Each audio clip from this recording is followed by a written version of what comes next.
আমার বন্ধুরা বলতে যাচ্ছি আপনাদেরকে যে কথা লক্ষ্য করুন, রাসূলুল্লাহ সাল্লাল্লাহু আলাইহি ওয়াসাল্লাম তিনি সুন্দর করে জন্মে বলেছেন, মহান সত্তা আল্লাহ রাব্বুল আলামিন তার সকল সৃষ্টিকে সুন্দর করে সৃষ্টি করেছেন। তারপরে রাসূল সাল্লাল্লাহু আলাইহি ওয়াসাল্লাম তিনি বলেন, ও পৃথিবীর মানুষেরা তোমরা শুনে নাও, ও মুসলমানেরা তোমরা শুনে নাও, ও আলতাপুরের মানুষেরা তোমরা শুনে নাও।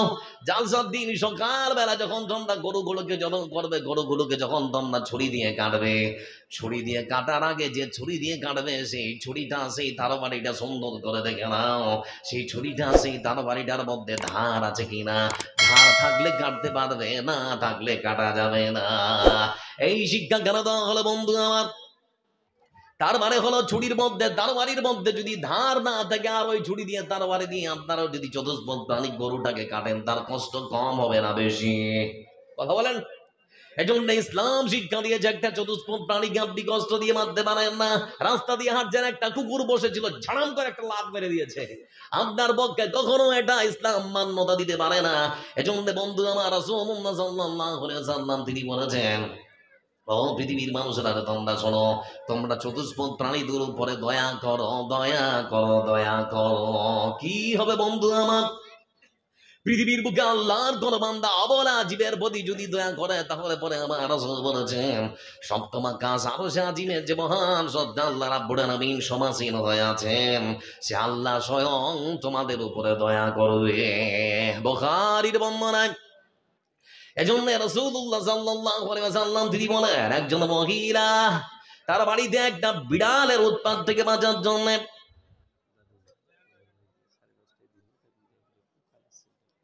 আমার সময় কইতে হবে 10টা বাজে, আমি বলবো কি আর ই করবো কি? তাহলে আগে বলতেন, অন্য কিছু বলতাম। ঠিক আছে, 11:15 নিয়ে আসো। হ্যাঁ,